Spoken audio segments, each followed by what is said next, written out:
supporting stand-up comedy in Chattanooga. We all need a laugh now more than ever. We've got plenty of them coming your way. Let's get it started now with a big round of applause. So your first comedian, let's hear it for Eric Lopez.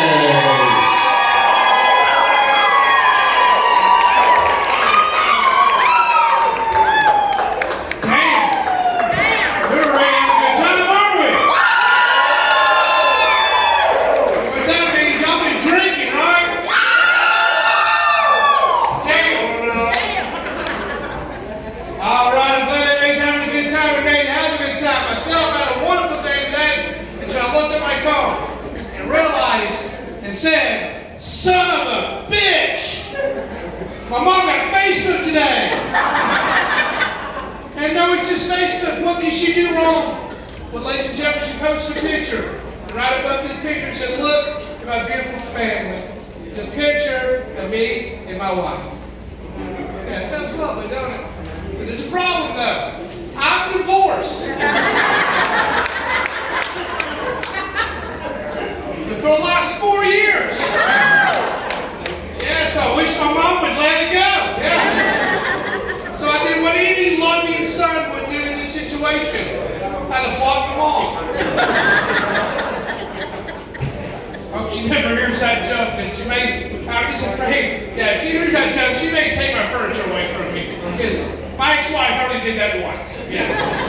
And there's a backstory with that. I am actually a homeowner, and since divorce, my ex-wife, she did take all the furniture. But I got the house. I won. My mom being a great person she is, she gave me some great hand-me-down furniture, and I did not complain. She gave me a great couch, a great recliner, but then she gave me bunk beds. Let me paint this picture for you. 38 years old, single, with no kids, with bunk beds. Yeah, there's nothing creepy about that at all. But when I was sitting there looking at the bunk beds, I was going, you know what? They do look comfortable. But when that special lady does come over and wants to spend the night, I'm going to be very confused and aroused about who's going to be on top.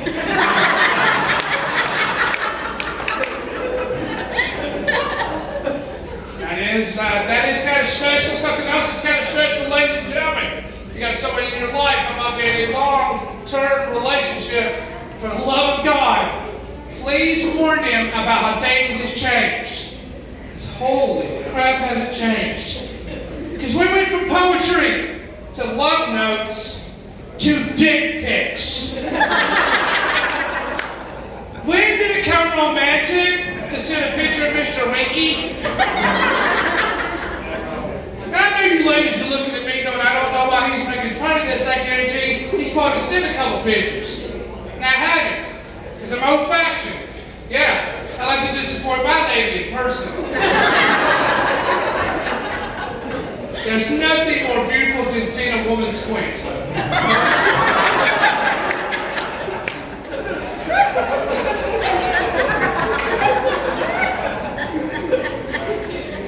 didn't have to laugh that hard, but thank you.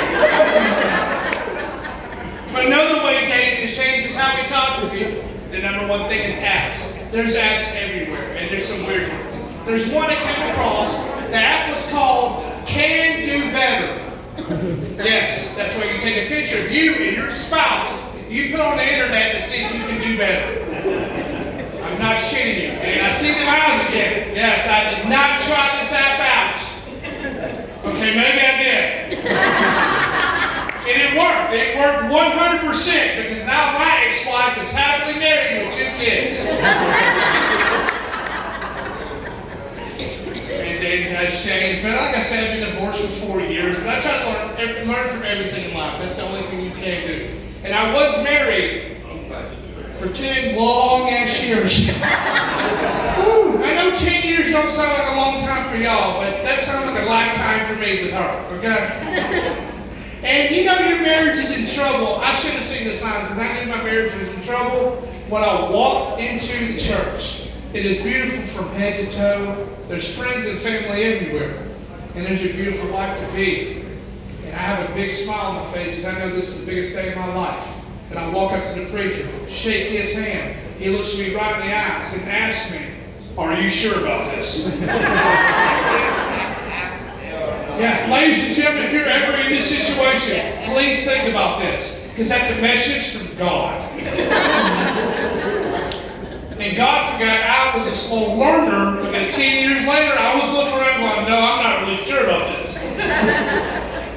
10 years of marriage, that means I was mostly married in my 20s, so I never got to do the stuff I wanted to do in my 20s. So I started doing it now that I'm in my 30s. Yes, I started hanging out in nightclubs.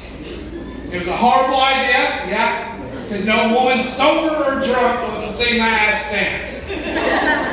Matter of fact, ladies and gentlemen, if you ever do see me dancing, please call the fire department because my ass is on fire.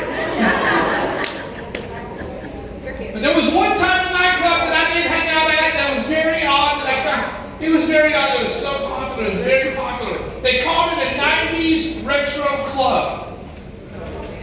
When did this shit become retro? Because I don't know about you, ladies and gentlemen, when I'm thinking retro and classic music, I'm thinking the greats like the Beatles, Led Zeppelin, Queen, great bands like that. Because there's nothing, and I mean nothing, retro and classic about NSYNC and Backstreet Boys. If that means the music that we used to listen to in the 90s is not considered classic, that means the cars that we drove in the 90s are now considered classic cars. Yes, the Geo Metro is a classic car now. Yeah, this car goes 0 to 60 in 2 days downhill in neutral. And this next car could be the greatest car ever, but the name ruined it. It was a horrible name for a car. They named it the Ford Pro. That's a horrible name for a car. Yeah, it sounds like it's going up your ass the whole time.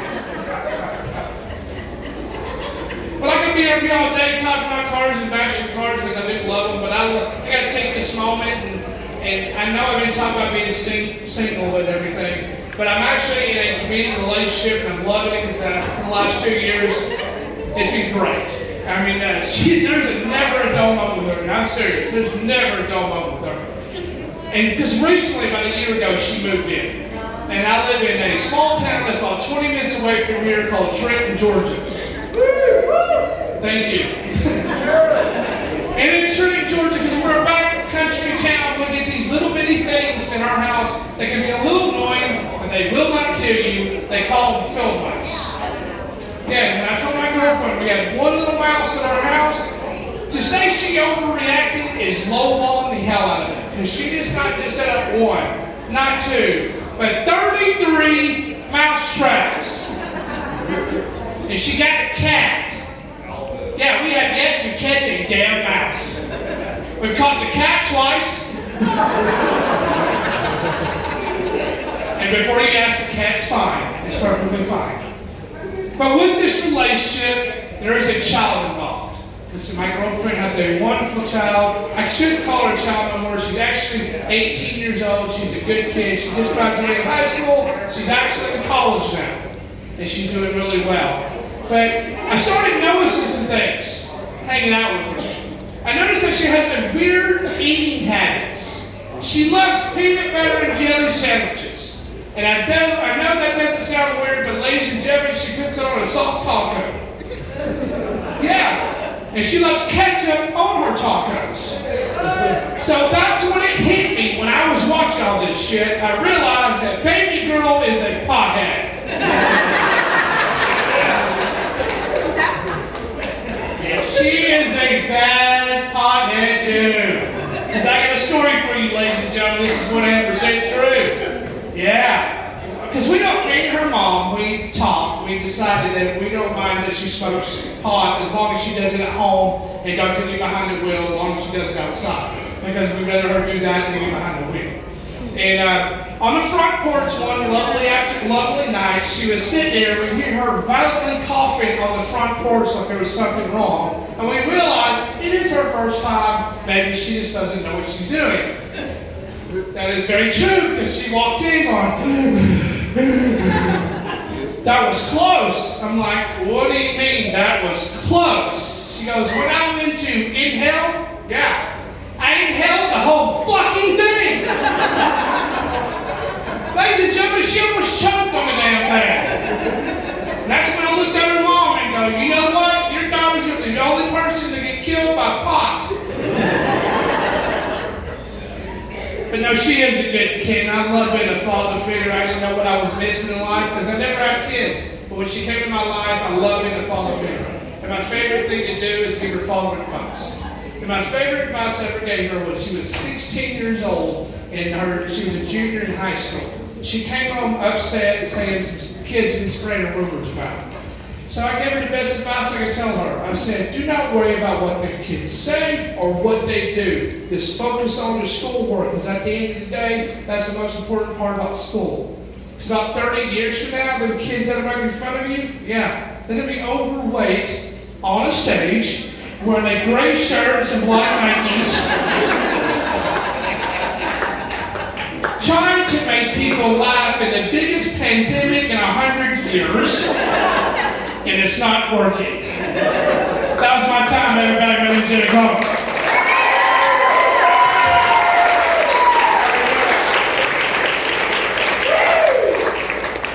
Everybody, thank you again for coming out to the comedy catching out. Like Michael says, I'm glad y'all came out to have a good time. I want you to do me a big favor. Give yourself a round of applause for coming out and packing this place out tonight.